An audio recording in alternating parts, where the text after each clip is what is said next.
وَلَقَدْ يَسَّرْنَا الْقُرْآنَ لِلذِّكْرِ فَهَلْ مِن مُّدَّكِرٍ۔ الحمد للہ وکفا وسلام علی عبادہ الذین اصطفیٰ۔ اشہد ان لا الہ الا اللہ وحدہ لا شریک لہ واشہد ان محمدا عبدہ ورسولہ صلی اللہ علیہ وآلہ وسلم۔ اللہم صلی علی محمد وعلی آل محمد کما صلیت علی ابراہیم وعلی آل ابراہیم انک حمید مجید۔ اللہم بارک علی محمد وعلی آل محمد کما بارکت علی ابراہیم وعلی آل ابراہیم انک حمید مجید۔ اما بعد فاعوذ باللہ السمیع العلیم من الشیطان الرجیم من ہمزہ ونفخہ ونفثہ۔ بسم اللہ الرحمن الرحیم۔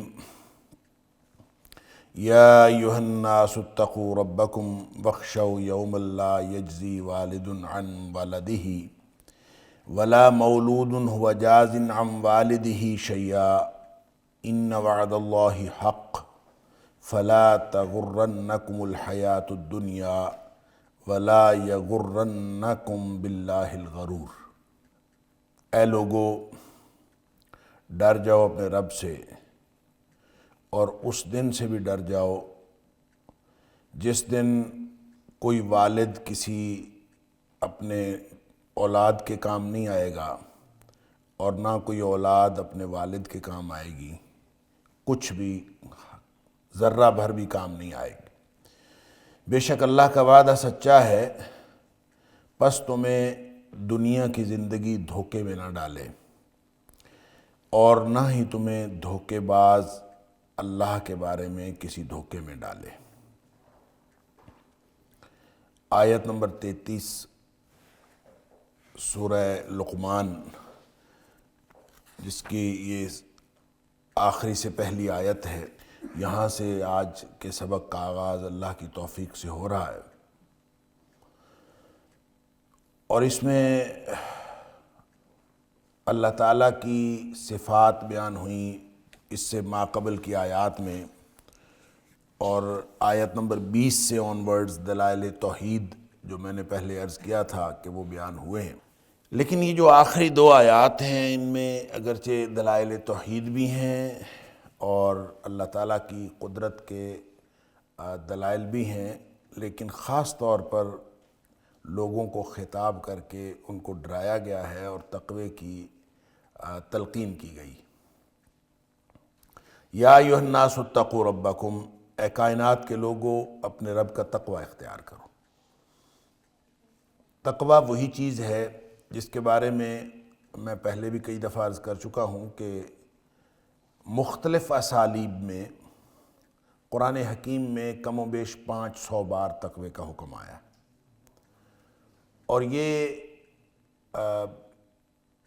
جب سب سے پہلے یعنی پہلا حکم جو قرآن میں ہے ترتیب توقیفی میں کہ اللہ کی بندگی کرو، تو اس میں بھی تقوی کی بات ہے۔ یا ایھا الناس اعبدوا ربکم الذی خلقکم والذین من قبلکم لعلکم تتقون، تاکہ تم متقی بن جاؤ۔ اور پھر اسی طرح سے جو ابتدا ہوئی ہے سورہ بقرہ کی، تو وہاں بھی فرمایا کہ یہ قرآن ھدی للمتقین ہے، کہ تقوی والوں کے لیے ہدایت۔ گویا تقوی ایک ایسی چیز ہے جو پری ریکوزٹ بھی ہے، یعنی بنیادی شرط بھی ہے کامیابی کی، اور یہ منزل مقصود بھی ہے۔ منزل مقصود اس اعتبار سے کہ انسان ایسا بن جائے کہ اس کی زندگی میں اللہ کے علاوہ اس کو کوئی مقصد اس کا نہ ہو سوائے اس کے کہ وہ اللہ کی ناراضگی سے بچنے والا ہو اور اللہ کی رضامندی حاصل کرنے والا ہو، اس کے علاوہ اس کی زندگی کا کوئی مقصد نہ ہو، تو وہ متقی ہے، یہ منزل مقصود ہے۔ تو پری ریکوزٹ اس اعتبار سے ہے، یا بنیادی شرط اس اعتبار سے ہے کہ انسان قرآن کو اس طرح سے پڑھے کہ جیسے وہ بچ کے چلنا چاہتا ہے، اللہ کی ناراضگی سے بچنا چاہتا ہے اور اللہ کی رضامندی حاصل کرنا چاہتا ہے، تو پھر یہ قرآن اس کے لیے ہدایت بن جاتا ہے، منزل مقصود پہ پہنچانے والا بن جاتا ہے۔ لہٰذا تقوی کا معنی یہ ہے کہ یہ زندگی کا ایک آپ نے ترجیحی نقطہ طے کرنا ہے، ترجیح زندگی کی طے کرنی۔ تقوی کے سے مراد یہ ہے کہ آپ زندگی کی ایک ترجیح طے کر لیں۔ کیا ترجیح؟ کہ ہر لمحہ اللہ کی ناراضگی سے بچنا ہے اور ہر لمحہ اللہ کی خوشنودی حاصل کرنے کی کوشش کرنی۔ یہ احساس جس کے دل میں آ گیا وہ متقی ہے، اسی لیے نبی پاک صلی اللہ علیہ وسلم نے فرمایا التقوی ہاہنا، التقوی ہاہنا، التقوی ہاہنا۔ تقوی دل میں ہوتا ہے، گویا ہر وقت انسان اسی فکر میں رہے کہ کہیں میرا اللہ ناراض نہ ہو جائے، اور اسی فکر میں رہے کہیں میں اللہ کی خوشنودی سے محروم نہ رہ جاؤں۔ اور یہ اگر فکر اس کو لگ گئی اور عمل کی صورت میں ڈھل گئی تو انسان متقی بن گیا۔ اور یہی حکم ہے جو قرآن میں بار بار مختلف اسالیب میں دیا گیا۔ تو یہاں بھی اللہ تعالیٰ کی صفات بیان کرنے کے بعد اور قدرت الہیہ کے دلائل بیان کرنے کے بعد درمیان میں ہی کہہ لیجئے کہ اگلی آیت جو ہے وہ پھر اللہ تعالیٰ کی صفات اور اللہ تعالیٰ کی قدرت کے حوالے سے ہے۔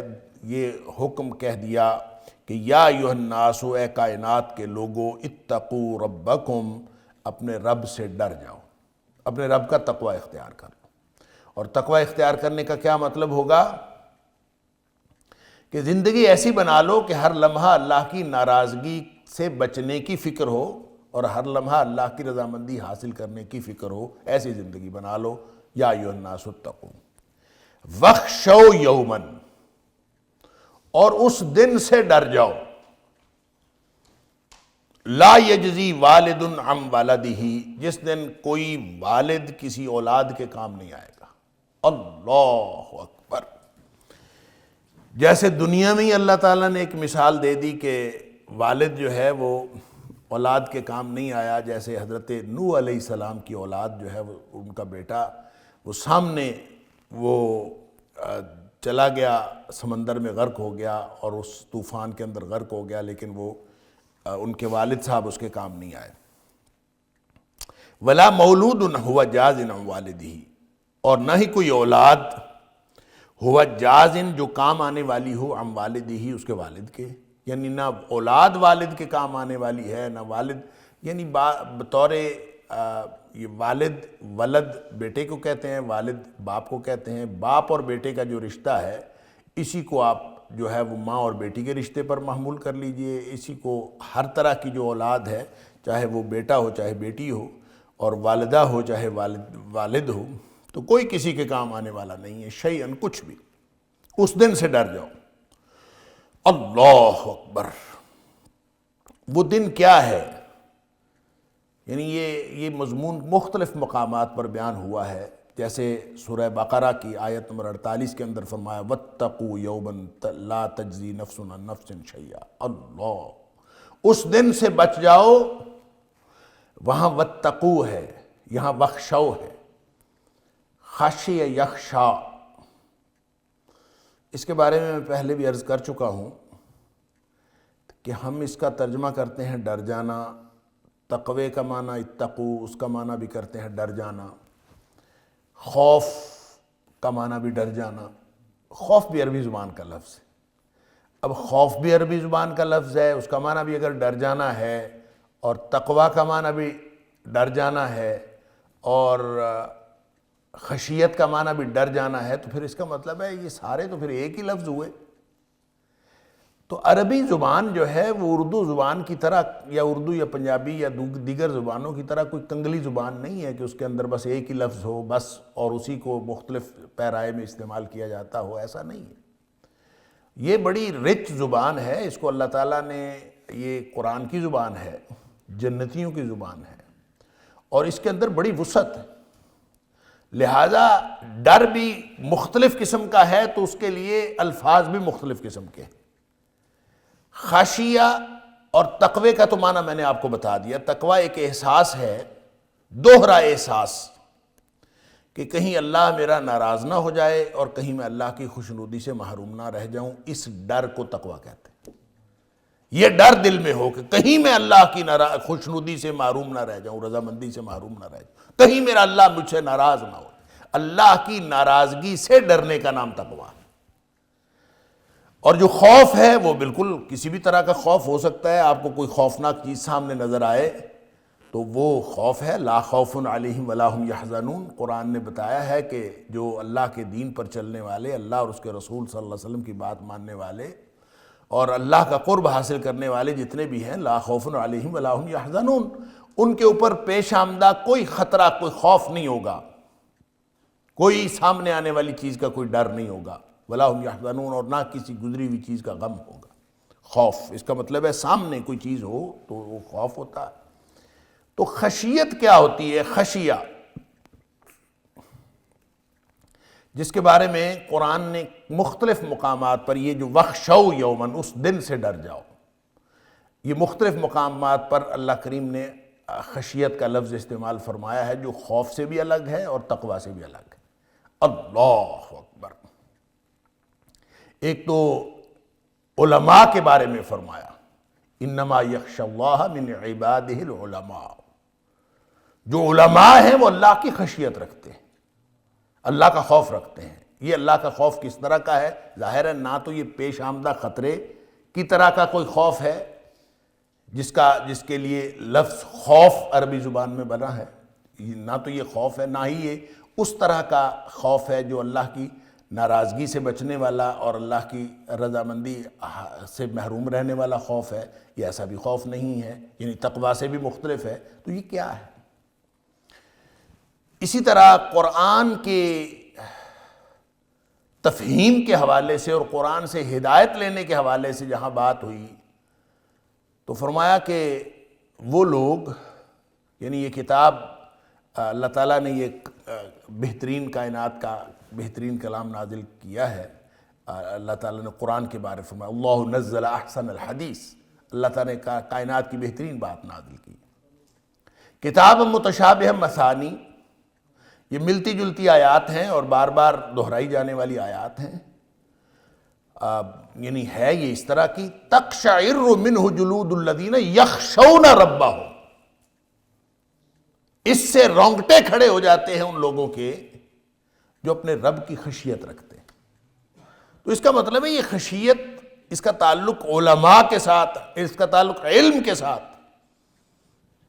تو وہ کون سا علم ہے جس کے بعد دل میں خشیت آ جاتی ہے، اور کیا آ جاتا ہے جس کو خشیت کہا جاتا ہے؟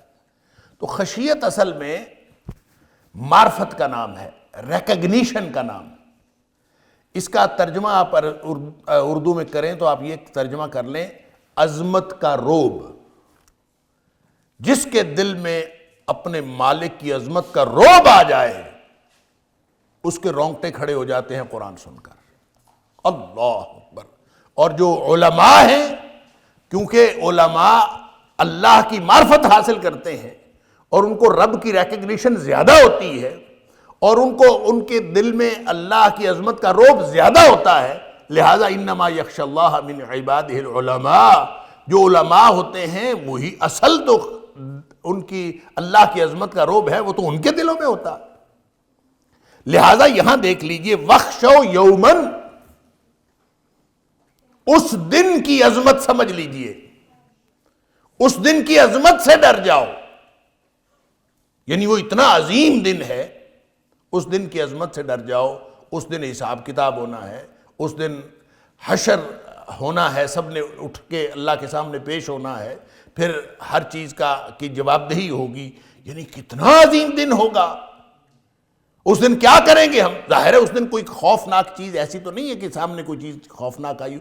اس دن کا جو پروسیس ہے، جو پروسیجر اس دن لیا جائے گا، جو جواب دہی کا تصور ہے، یہ اتنا یعنی انسان کو خوف میں مبتلا کر دینے والا ہے اور رعب میں مبتلا کر دینے والا ہے کہ وخشو یومن، اس دن سے ڈر جاؤ، اس دن کی عظمت کا رعب دل میں رکھو۔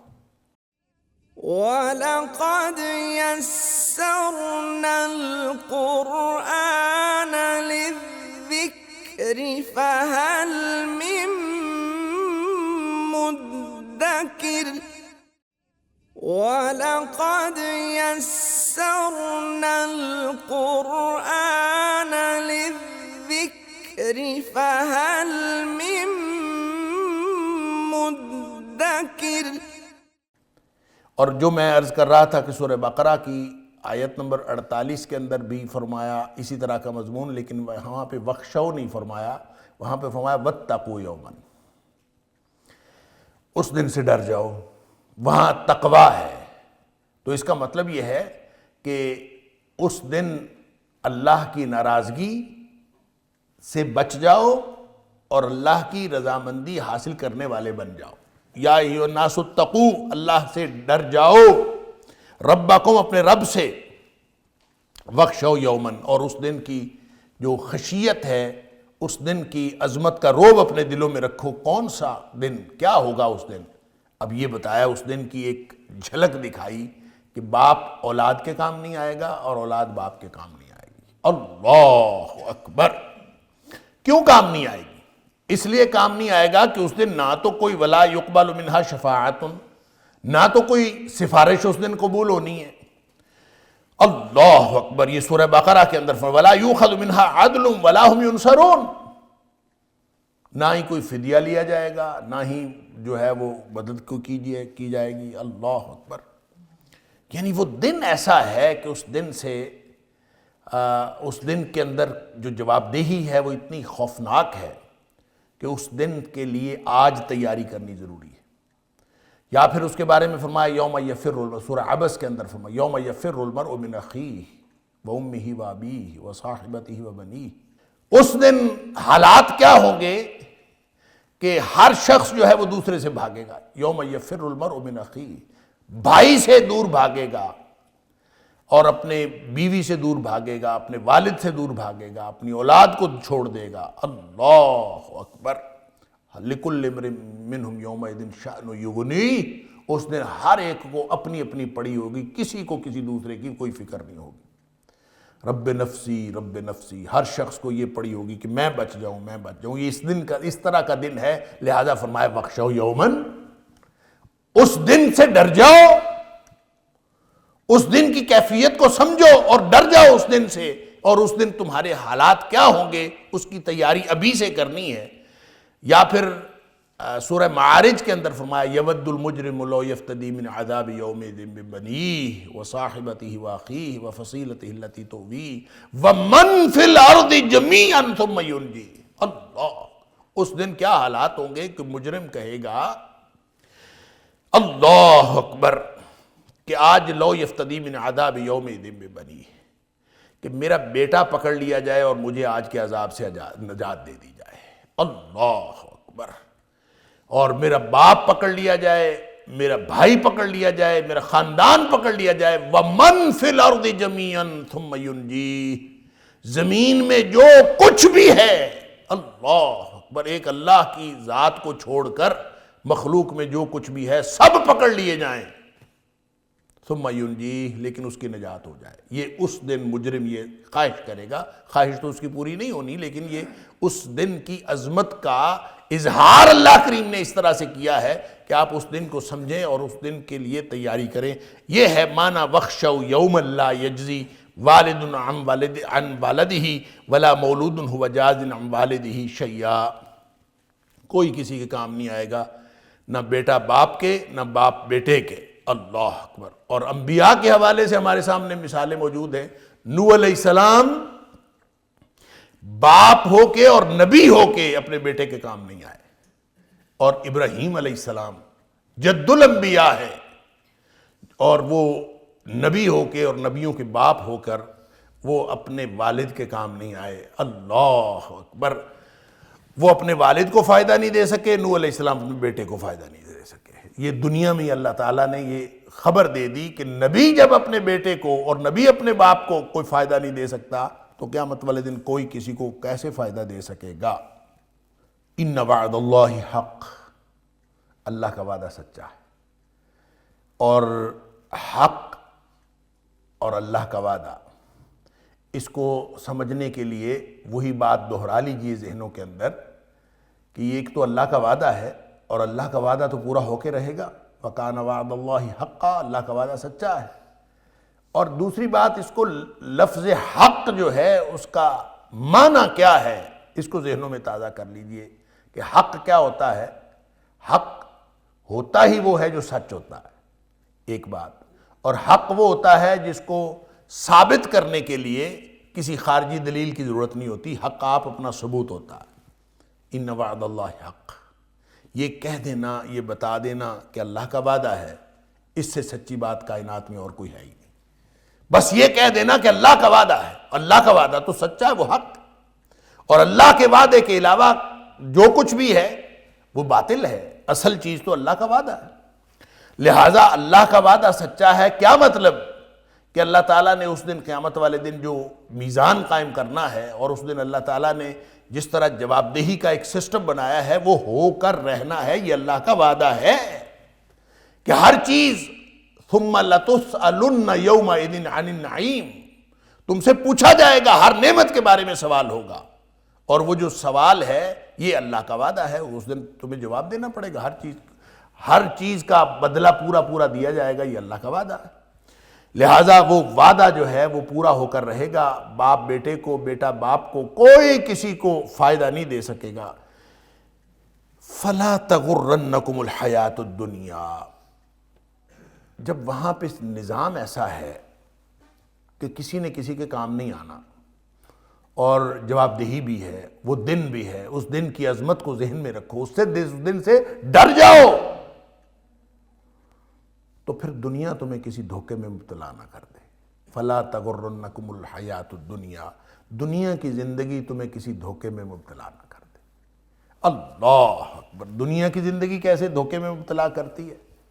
دنیا کی زندگی انسان کو مختلف حوالوں سے دھوکے میں مبتلا کرتی ہے۔ انسان اصل میں وَمَا الْحَيَاةُ الدُّنْيَا إِلَّا مَتَاعُ الْغُرُورِ، یہ دنیا کی زندگی ہے ہی دھوکے کا سامان۔ دھوکہ کس اعتبار سے؟ اس اعتبار سے دھوکہ نہیں ہے جیسے افلاطون نے کہا کہ یہ جو کچھ نظر آ رہا ہے سب دھوکہ ہے، اصل دنیا کوئی اور ہے، اور اس نے کہا کہ یہ عکس ہے اور اصل دنیا کوئی اور ہے، یہ اس کا عکس ہے۔ ایسے دھوکہ نہیں، یہ حقیقی دنیا ہے، لیکن یہ دھوکہ اس اعتبار سے ہے کہ اس کو اگر انسان مقصد بنا لے دنیا کو تو پھر یہ دھوکہ ہے، پھر یہ انسان کو کہیں کا نہیں چھوڑتی۔ اس لیے کہ اگر اس کی کوئی اہمیت ہوتی اللہ کے ہاں، اس دنیا کی، دنیا کے مال و دولت کی، دنیا کی ترقی کی، ان چیزوں کی کوئی اہمیت اللہ کے ہاں ہوتی، پھر اللہ تعالیٰ اپنے مومن بندوں کو دیتا۔ لہذا دنیا کی زندگی کسی دھوکے میں مبتلا نہ کرے۔ اب ظاہر ہے دنیا جو ہے وہ ایک تو اس اعتبار سے دھوکہ ہے کہ بعض لوگ یہ سمجھ بیٹھتے ہیں کہ یہ دنیا ہی سب کچھ ہے، کہ اس کے علاوہ کچھ نہیں ہے۔ اللہ تعالیٰ نے قرآن میں فرمایا وَقَالُوا إِنْ هِيَ إِلَّا حَيَاتُنَا الدُّنْيَا، یہ دنیا کی زندگی ہے، وَمَا نَحْنُ بِمَبْعُوثِينَ، دوبارہ ہمیں کوئی نہیں اٹھایا جانا، بابر بیش کوش کے عالم دوبارہ نیست، یہ دنیا کی زندگی ہے، موج کر لو بس، اس کے علاوہ اور کچھ نہیں ہے، اور زندگی کوئی نہیں ہے۔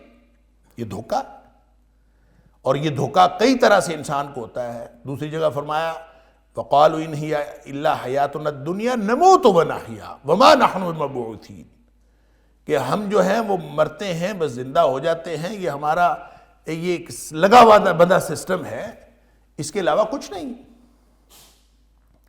اور ایک تیسرے مقام پر فرمایا وَقَالُوا مَا هِيَ إِلَّا حَيَاتُنَا الدُّنْيَا نَمُوتُ وَنَحْيَا وَمَا يُهْلِكُنَا إِلَّا الدَّهْرُ، کہ ہم جو مرتے ہیں، ہم جیتے ہیں، یہ ایک لگا بندہ نظام ہے کائنات کا، ہم ایک مشین کے پرزے کی طرح آتے ہیں جاتے ہیں، وَمَا يُهْلِكُنَا إِلَّا الدَّهْرُ، یہ زمانہ ہی ہمیں مارتا جلاتا ہے، بس اس کے علاوہ اس کی کوئی حقیقت نہیں۔ جو یہ دنیا کی زندگی کو یہ سمجھ بیٹھتے ہیں کہ بس یہ دنیا ہی ہے، یہی زندگی ہے، ایک مشین پرزے کی طرح انسان بھی اس زمانے کے ساتھ جکڑا ہوا ہے، ایک خاص وقت میں آیا ہے اور ایک خاص وقت میں یہاں سے چلا جائے گا، اس کے علاوہ کچھ بھی نہیں۔ ان کو تاریخ میں دہریے کہا گیا ہے، اور آج کل جو بہت مشہور ہے ایتھیزم، دہریت یا الحاد، کہ لوگ انکار ہی کر دیتے ہیں کوئی اللہ نہیں ہے، نعوذ باللہ من ذالک، کوئی خالق اور مالک نہیں ہے، بس یہ کائنات خود چل رہی ہے اور بس ایک نظام چل رہا ہے۔ جو وجود باری تعالیٰ کے ہی منکر ہیں وہ گویا دہریے ہیں، اور قرآن نے انہی کا ذکر کیا کہ وہ کہتے ہیں کہ کچھ نہیں ہے، اس کے علاوہ زندگی ہے ہی نہیں۔ گویا دنیا کی زندگی نے ان کو دھوکے میں مبتلا کیا ہوا ہے۔ تو فرمایا فلا تغرنکم الحیات الدنیا، دنیا کی زندگی تمہیں اس دھوکے میں مبتلا نہ کرے۔ دوسرا، دنیا کی زندگی دھوکے میں مبتلا ہونے کا مطلب یہ ہے کہ یہ معیار قائم کر لینا کہ جس کے پاس مالی خوشحالی ہے اس پہ اللہ کی بڑی رحمت ہے، یہ بھی دھوکہ ہے۔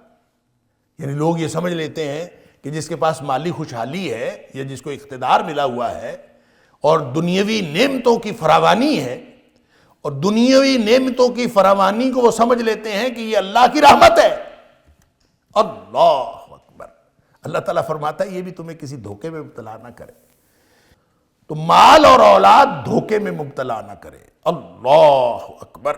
تو یہ اکثر جو مال اور اولاد ہے یہ دھوکے میں مبتلا کر دیتی ہے۔ قرآن کہتا ہے یوم لا ینفع مال ولا بنون، اولاد جتنی مرضی ہو جائے، بیٹے جتنے مرضی ہو جائیں، مال جتنا مرضی کما لو، قیامت والے دن یہ کام نہیں آنا۔ الا من اتى اللہ بقلب سلیم، دل صحیح سالم لے کے آؤ گے تو وہ کام آئے گا، مال اور اولاد کام نہیں آئے گی۔ تو یہ بھی دھوکہ ہے کہ یہ سمجھنا کہ مال اور اولاد جو ہے یہ مجھے کام دے دے گی۔ ایک تیسرا اور اس کا مفہوم ہو سکتا ہے کہ دنیا دھوکے میں ڈالتی ہے، اور ہم اس کا مشاہدہ بھی کرتے ہیں کہ ایمان موجود ہوتا ہے، ایمان کا دعویٰ بھی درست ہوتا ہے، عمل بھی ہوتا ہے دین کے اوپر، لیکن دنیا جو ہے وہ سامنے ایک بہت بڑی خواہش اور حسرت کے طور پر رہتی ہے، اور انسان جو ہے وہ دنیا کے دھوکے میں مبتلا اس طرح رہتا ہے کہ وہ دنیا کو بہت بڑا سمجھتا ہے۔ وہ سمجھتا ہے کہ ہاں یار ٹھیک ہے، نیکی تو کرتے ہیں، دین تو ٹھیک ہے، لیکن اصل تو کام پیسے سے ہوتا ہے، اصل تو معاملہ پیسے سے ہے۔ اللہ اکبر! اور یہی سمجھتے رہنا کہ پیسہ مل جائے اور اسی کی یعنی چکا چوند سے متاثر ہوتے رہنا، یہ بھی دھوکہ ہے۔ اور اس کا ذکر اللہ کریم نے سورہ آل عمران کی آیت نمبر 14 کے اندر کیا ہے۔ زُيِّنَ لِلنَّاسِ حُبُّ الشَّهَوَاتِ مِنَ النِّسَاءِ وَالْبَنِينَ وَالْقَنَاطِيرِ الْمُقَنطَرَةِ مِنَ الذَّهَبِ وَالْفِضَّةِ وَالْخَيْلِ الْمُسَوَّمَةِ وَالْأَنْعَامِ وَالْحَرْثِ، یہ سب کچھ دنیا کا سامان، دنیا کی زندگی کا متاع الحیات الدنیا، یہ سب دنیا کی زندگی کا سامان۔ کیا؟ زُيِّنَ لِلنَّاسِ حُبُّ الشَّهَوَاتِ، لوگوں کے لیے مرغوبات نفس جو ہیں یہ بہت اس کی محبت ڈالی گئی ہے اور بڑی مزین کی گئی ہے دنیا، اور دنیا مزین ہوتی ہے، سامنے خوبصورت نظر آتی ہے، پھر ہی تو امتحان ہے۔ اگر یہ خوبصورت نہ ہو اور سامنے مزین ہو کے اور اس کی کچھ چکا چوند اور اس کی جو نظروں کو خیرہ کر دینے والی روشنی ہے وہ انسان کو متاثر نہ کرے، تو پھر دنیا امتحان ہی کیسے ہے؟ اِنَّا جَعَلْنَا مَا عَلَى الْأَرْضِ زِينَةً لَهَا، اللہ تعالیٰ فرماتے ہیں جو کچھ زمین میں ہے اس کو خوبصورت ہم نے خود بنایا ہے۔ اِنَّا جَعَلْنَا مَا عَلَى الْأَرْضِ زِينَةً لَهَا، اس کو خوبصورت خود ہم نے بنایا۔ کس لیے خوبصورت بنایا؟ لِنَبْلُوَهُمْ أَيُّهُمْ أَحْسَنُ عَمَلًا، اس لیے کہ پھر ہی تو پتہ چلے گا کہ کون دنیا کی طرف جاتا ہے اور کون آخرت کی طرف جاتا ہے۔ لِنَبْلُوَهُمْ أَيُّهُمْ أَحْسَنُ، تاکہ ان کی آزمائش کریں، تاکہ ان کا امتحان کریں کہ ان میں سے اچھے عمل کرنے والا کون ہے۔ اللہ تعالیٰ فرماتا ہے ہم نے خود اس کو خوبصورت بنایا۔ تو دنیا میں زُيِّنَ لِلنَّاسِ حُبُّ الشَّهَوَاتِ مِنَ النِّسَاءِ وَالْبَنِينَ، کہ عورتیں، بیٹے، سونے چاندی کے ڈھیر اور نشان زدہ گھوڑے۔ نشان زدہ گھوڑے اس دور کی بات تھی، آج کے دور میں آپ برانڈڈ کاریں سمجھ لیں۔ وَلَقَدْ يَسَّرْنَا الْقُرْآنَ لِلذِّكْرِ فَهَلْ مِن مُّدَّكِرٍ وَلَقَدْ يَسَّرْنَا الْقُرْآنَ لِلذِّكْرِ فَهَلْ مِن مُّدَّكِرٍ۔ والانعام والحرث، جتنا مال و دولت، جس چیز کو مال کہا جاتا ہے، مال مویشی اور کھیتی، جو کچھ بھی مال و دولت کی قسمیں ہو سکتی ہیں، یہ سب کے سب انسان کے دل میں اس کی محبت ڈالی گئی۔ تو ایماندار ہونے کے باوجود جو دل میں محبت مال و دولت کی ہو، دنیاوی مال و دولت کی، تو یہ بھی ایک دھوکہ ہے۔ انسان کے عمل کے اندر رکاوٹ پڑتی ہے، انسان آخرت کے لیے اتنا واضح نہیں ہوتا، واضح ہوتا بھی آخرت پر ایمان رکھتا بھی ہے تو آخرت کے لیے تیاری کے اندر رکاوٹ پڑتی ہے، انسان پھنس جاتا ہے، اس دنیا کے دھوکے میں مبتلا ہو جاتا ہے۔ اللہ اکبر۔ اس لیے نبی اکرم صلی اللہ علیہ وآلہ وسلم ایک دعا فرمایا کرتے تھے، اور اس دعا کا ایک حصہ ہے وَلَا تَجْعَلِ الدُّنْيَا أَكْبَرَ هَمِّنَا وَلَا مَبْلَغَ عِلْمِنَا۔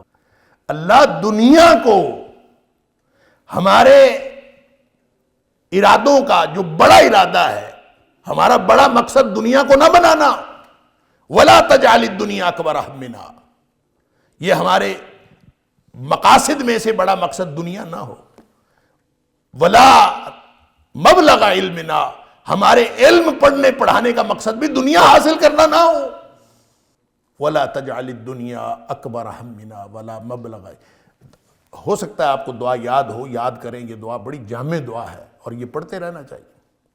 اللہم اقسم لنا من خشیتک ما تحول به بیننا وبین معاصیک ومن طاعتک ما تبلغنا به جنتک ومن الیقین ما تہون به علینا مصائب الدنیا ومتعنا باسماعنا وابصارنا وقواتنا ما احییتنا واجعلہ الوارث منا اللہم اجعل ثارنا علی من ظلمنا وانصرنا علی من عادانا اللہم لا تجعل مصیبتنا فی دیننا ولا تجعل الدنیا اکبر ہمنا ولا مبلغ علمنا اللہم لا تسلط علینا من لا یرحمنا ولا یخافک فینا۔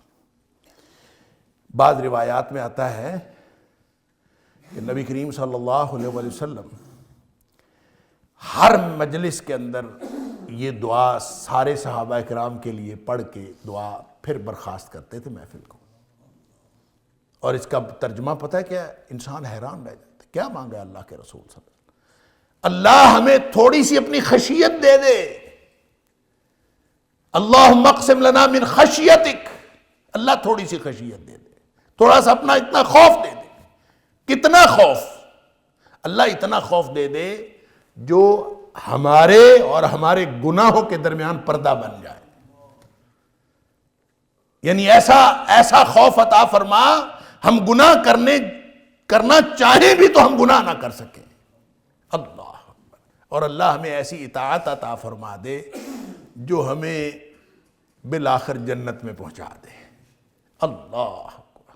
وَمِن طَاعَتِكَ مَا تُبَلِّغُنَا بِهِ جَنَّتَكَ، اللہ ایسی اطاعت عطا فرما دے کہ ہم جیسے بھی ہیں تیرے ہیں، ہم گناہگار ہیں، کمزور ہیں، عمل میں کمزور ہیں، بہت ساری پریشانیاں ہیں، بہت ساری کمزوریاں ہیں، بہت ساری نافرمانیاں ہیں، لیکن اللہ تو اطاعت کا اتنا حصہ تو عطا فرما کہ جو تیری جنت تک پہنچا دے۔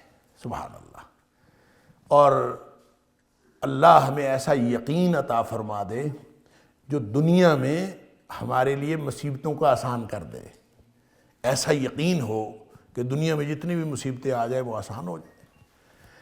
اور اللہ ہماری جو آنکھیں ہیں، ہماری جو سماعتیں ہیں، ہماری بصارتیں ہیں، اور ہماری جو قوتیں ہیں، ہماری جو صلاحیتیں ہیں، وہ ساری کی ساری تیرے دین پر لگ جائیں، اور ان کو ایسا بنا دے کہ جو اس کے بعد بھی ہمیں ان کے کیے ہوئے کام اور ان آنکھوں کا استعمال اور ان جو کچھ ہم نے کیا ہے ہمارے جانے کے بعد بھی ہماری یہ وراثت بن جائے۔ اور پھر اللہ ظالموں کے مقابلے میں ہمارے تو مدد فرما، اور پھر یہ کہ اللہ دین کو ہمارے لیے کبھی مصیبت نہ بنانا، اور پھر اس میں یہ ہے وَلَا تَجْعَلِ الدُّنْيَا أَكْبَرَ هَمِّنَا وَلَا مَبْلَغَ عِلْمِنَا وَلَا غَایَتَ رَغْبَتِنَا۔ یہ دنیا دھوکے میں ڈالتی ہے، دھوکہ ہے، لہٰذا اس دھوکے سے بچنے کے لیے اللہ سے دعا سکھائی ہے نبی پاک صلی اللہ علیہ وسلم نے کہ ہمیشہ اللہ سے دعا کرتے رہیں کہ اللہ یہ جو دنیا ہے لا تجعل ولا تجعل الدنیا اکبر ہمنا ولا مبلغ علمنا، اللہ یہ کبھی بھی ہمارے بڑا مقصد بڑا ارادہ نہ ہو، ارادوں میں سے بڑا ارادہ کبھی دنیا نہ ہو، اور ہمارے علم پڑھنے پڑھانے کا مقصد دنیا حاصل کرنا نہ ہو، ہمارے شوق و رغبت کا جو اصل غایت ہے اور اصل مقصود ہے وہ کبھی بھی دنیا نہ ہو۔ اور پھر آخر پہ اس دعا کا جو حصہ ہے اللہم لا تسلط علینا من لا یرحمنا، اللہ ہمیں ہمارے اوپر ایسا کوئی حکمران مسلط نہ کر وہ جو ہمارے اوپر رحم نہ کرے اور جو تیرے سے ڈرے نہ۔ اللہ ایسا کوئی بے خوف، جو تجھ سے بے خوف رہنے والے حکمران ہیں اور ہمارے اوپر رحم نہ کرنے والے حکمران، ان سے ہمیں بچا۔ تو ایسی جامع دعا جو ہے یہ اس میں نبی اکرم صلی اللہ علیہ وآلہ وسلم نے ایک تو اس کو ویسے ہی اس کے اندر جتنی جامعیت ہے اس کو یاد کرنا چاہیے اور پڑھتے رہنا چاہیے، اور خاص طور پر جو دنیا کا دھوکہ ہے اس کا مطلب یہ ہے نبی پاک صلی اللہ علیہ وآلہ وسلم کی اس دعا کا کہ ایک مومن جو ہے وہ بھی دنیا کے دھوکے میں مبتلا ہو سکتا ہے، لہٰذا وہ دنیا کے دھوکے سے بچنے کے لیے ہمیشہ اللہ سے دعا کرتا رہے۔ رہنا تو دنیا میں، زندگی تو دنیا میں گزارنی ہے، آپ اس کو دنیا کو چھوڑ تو سکتے نہیں، ترک دنیا تو نہیں کر سکتے، اسی دنیا میں رہنا ہے، انہی بہن بھائیوں میں رہنا ہے، اسی اولاد میں رہنا ہے، یہ ساری ذمہ داریاں ادا کرنی ہیں، لیکن ان ساری ذمہ داریاں ادا کرتے ہوئے اور اس دنیا میں رہتے ہوئے اللہ سے دعا کرنی ہے کہ اللہ ہم کبھی دنیا کے دھوکے میں مبتلا نہ ہوں۔ لہٰذا اللہ تعالیٰ حکم فرما رہا ہے فَلَا تَغُرَّنَّكُمُ الْحَيَاةُ الدُّنْيَا، یہ دنیا کی زندگی کبھی تمہیں کسی دھوکے میں مبتلا نہ کرے۔ اللہ اکبر۔ اور ہم نے دیکھا نبی اکرم صلی اللہ علیہ وآلہ وسلم بے شمار مثالیں ہیں، وہ مثال آپ ذہن میں لے آئیے کہ جس میں جب نبی پاک صلی اللہ علیہ وسلم ایک دن چٹائی پہ آرام فرما رہے تھے اور عمر فاروق رضی اللہ تعالیٰ نے دیکھا، اللہ اکبر، عمر فاروق رضی اللہ تعالیٰ نے دیکھا نبی پاک صلی اللہ علیہ وسلم کے جسم اطہر پر چٹائی کے نشان پڑ گئے تھے۔ حضرت عمر فاروق رضی اللہ تعالیٰ کے آنکھوں میں آنسو آ گئے، اللہ کے رسول صلی اللہ علیہ وسلم سچے نہیں ہیں؟ کیسر و کسرا کے جو بادشاہ ہیں ان کو تو نرم گرم بستر میسر آئے اور بڑے بڑے تخت میسر آئے، اور آپ جو سرور کائنات ہیں آپ کے جسم اطہر پر اس کھجور کی جو خشک پتوں کی چٹائی ہے اس کے نشان پڑے ہوئے ہیں، ہم آپ کے لیے کوئی نرم گرم بستر نہ بنا دیں؟ کیا حرج تھا؟ نبی پاک صلی اللہ علیہ وسلم فرما دیتے ہاں بنا دیں، لیکن جو دنیا کا دھوکہ ہے اس سے بچنے کی ترغیب مراد تھی۔ نرم گرم بستر منع نہیں ہے، لیکن یہ ترغیب مراد ہے کہیں وہ تمہیں دھوکے میں مبتلا نہ کر دے۔ لہذا عمر فاروق رضی اللہ تعالیٰ عنہ سے نبی اکرم صلی اللہ علیہ وسلم نے فرمایا کہ عمر تو اس بات پر راضی نہیں ہے، اما ترضا ان لہم الدنیا ولنا الآخرہ، کہ عمر تو اس بات پر راضی نہیں ہے کہ ان کے لیے دنیا ہو اور ہمارے لیے آخرت ہو، تو اس بات پر راضی ہو جاؤ۔ اگر یہ تصور سمجھ آ جائے، تصور حیات کے ساتھ اس کا تعلق ہے، تصور زندگی کے ساتھ اس کا تعلق ہے کہ اصل زندگی یہ نہیں ہے، اصل زندگی اس کے بعد آنے والی ہے، اور جب انسان کو یہ پتہ چل جائے کہ اصل زندگی وہ ہے، اب دیکھیں آپ کو کہا جائے کہ یہاں ہم نے تھوڑی دیر کے لیے رکنا ہے، پھر اس کے بعد ہم نے اپنے اصل گھر چلے جانا ہے، تو آپ تھوڑی دیر کے لیے یہ تصور ذہن میں ہو کہ میں تھوڑی دیر کے لیے یہاں رکا ہوا ہوں، اس کے بعد میں نے اصل گھر چلے جانا ہے، تو وہ تھوڑی دیر مشکل میں گزرے، وہ پریشانی میں گزرے، آپ سفر کھڑے ہو کے بھی کر لیتے ہیں۔ انتہائی تکلیف دہ صورتحال میں بھی بس کے اندر جگہ نہ ملے، اب تو خیر بہت کمفرٹیبل بسیں آ گئی ہیں اور بڑی سیٹ ٹو سیٹ بٹھاتی ہیں اور سارا جو ہے وہ بہت کمفرٹیبل سفر ہو گیا ہے۔ میں اپنے بچپن کی بات کرتا ہوں کہ ہم نے بسوں میں سفر کیا ہے، اور وہ بس ہوتی تھی جو اندر سے بھی کھڑے ہو کے پوری بھری ہوئی ہوتی، کھچا کھچ بھری ہوئی ہوتی تھی، اور اوپر چھت کے اوپر بھی کھچا کھچ لوگ بیٹھے ہوتے تھے، اور ایک ہی بس آنی ہے اور اس کے بعد پتہ نہیں کوئی گھنٹے بعد آنی ہے، 2 گھنٹے بعد، یا پورے دن میں کوئی بس ہی نہیں آنی، ایسے روٹ بھی تھے۔ لہذا وہ جو سفر ہے وہ دنیا کی زندگی کی بہترین تعبیر ہے، اگر انسان سمجھ لے کہ انسان سمجھتا ہے کہ یہ تھوڑا سا سفر ہے نا، میں نے کرنا ہے، کوئی بات نہیں، جیسے بھی مشکل سے میں کر لوں گا، اندر بیٹھ گیا، سیٹ مل گئی تو ٹھیک ہے، نہ سیٹ ملی تو کھڑا ہو کے گزار لوں گا، تھوڑا سا تو ہے، اگر کھڑے ہونے کی بھی جگہ نہیں ملی تو چھت پہ بیٹھ جاتا ہوں، اور چھت پہ بیٹھ کے بھی میرا تھوڑا سا سفر گزر جائے گا، کیونکہ اصل زندگی، اصل میری منزل آنے والی ہے۔ بس یہ تصور اگر ہو تو نبی کریم صلی اللہ علیہ وسلم نے ہمیں دنیا کے بارے میں یہی تصور سمجھایا کہ یہاں آپ کو نعمتیں مل جائیں تو بھی ٹھیک ہے، نہ ملیں تو بھی ٹھیک ہے۔ شیخ عبد القادر جیلانی علیہ الرحمہ کے بارے میں آتا ہے کہ ان کے وہ کاروباری آدمی تھے، ان کی کشتیاں چلتی تھیں، ان کا کاروبار وسیع کاروبار تھا، جیسے آج کے دور میں آپ امپورٹ ایکسپورٹ کا کاروبار کہہ لیں، تو وہ ان کا بھی وسیع کاروبار تھا۔ تو کہا جاتا ہے کہ وہ پڑھا رہے تھے اپنے طلباء کو، سبق پڑھا رہے تھے، کسی نے آ کے خبر دی کہ ہمارا جو فلاں جہاز آ رہا تھا یا فلاں بڑی کشتی آ رہی تھی سامان کی بھری ہوئی، اس کے بارے میں خبر آئی ہے کہ وہ ڈوب گئی ہے۔ اچھا ڈوب گئی ہے، انا للہ و انا الیہ راجعون، پھر پڑھانا شروع کر دی۔ آج کے دور میں کسی کو خبر دے تو آپ کا جہاز ڈوب گیا ہے، ہو سکتا ہے ہارٹ اٹیک ہی ہو جائے۔ دنیا کی حیثیت کا پتہ ہو تو وہ دنیا یہ کاروبار سے نہیں روکتی، یہ دنیا کی حیثیت یہ آپ کو اپنے مقصدیت میں کلیئر کرتی ہے کہ آپ کا مقصد کیا ہے۔ لہذا آرام سے پڑھاتے رہے۔ تھوڑی دیر میں پھر کوئی آیا، اس نے آ کے خبر دی کہ وہ جی جو ابھی خبر آئی تھی کہ وہ کشتی ڈوب گئی ہے، وہ خبر غلط تھی، ہماری کشتی یا ہمارا جہاز جو ہے وہ بخیر و عافیت کنارے لگ گیا ہے، پہنچ گیا ہے۔ اچھا پہنچ گیا ہے، الحمدللہ، پھر پڑھانا شروع کر دیا۔ ڈوب گیا ہے تو انا للہ و انا الیہ راجعون، بچ گیا ہے تو الحمدللہ۔ نہ پہلی خبر نے مقصد میں کوئی فرق ڈالا، نہ دوسری خبر نے کوئی مقصد میں فرق ڈالا۔ اگر زندگی اس طرح کی ہے تو پھر ٹھیک ہے۔ فلا تغرنکم الحیات الدنیا، دنیا کی زندگی تمہیں کسی دھوکے میں نہ ڈالے۔ اللہ اکبر، اللہ تعالی ہمیں ہر دھوکے سے بچائے، ہر قسم کے دھوکے سے بچائے۔ اللہ اکبر۔ ولا یغرنکم باللہ الغرور، اور تمہیں دھوکہ دینے والا اللہ کے بارے میں کسی دھوکے میں مبتلا نہ کرے۔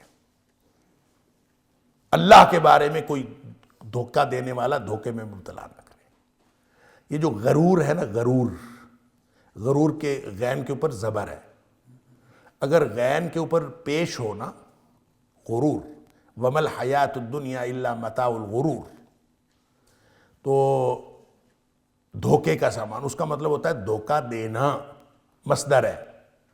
غین کے اوپر پیش ہو تو یہ مصدر ہے، اس کا مطلب ہوگا دھوکہ دینا یا دھوکہ۔ اور اگر غین کے اوپر زبر ہو تو یہ فعول کے وزن پہ یہ بمعنی فاعل ہے، یعنی دھوکہ دینے والا۔ تو وَلَا يَغُرَّنَّكُمْ بِاللَّهِ الْغَرُورِ، تمہیں دھوکہ دینے والا اللہ کے بارے میں کسی دھوکے میں مبتلا نہ کرے۔ تو غرور سے مراد دھوکہ دینے والا ہے۔ تو یہ دھوکہ دینے والا کون ہے؟ کون ہے اس سے مراد؟ اس سے مراد اکثر لوگوں نے، اکثر مفسرین نے دو قسم کا دھوکہ دینے والا مراد دیا ہے۔ بعض نے تو اس سے مراد لیا ہے شیطان، ابلیس۔ دھوکہ دینے والا، دھوکے باز جو ہے وہ شیطان ہے۔ اس نے انسان کو، ہمارے جو سارے انسانوں کے باپ ہیں آدم علیہ السلام، تو ان کو بھی دھوکہ دیا تھا آدم علیہ السلام کو۔ تو اس سے مراد دھوکہ دینے والا شیطان ہے، غرور دھوکہ دینے والا۔ ان هذا القرآن يهدي للتي هي اقوم ويبشر المؤمنين الذين يعملون الصالحات ان لهم اجرا كبيرا۔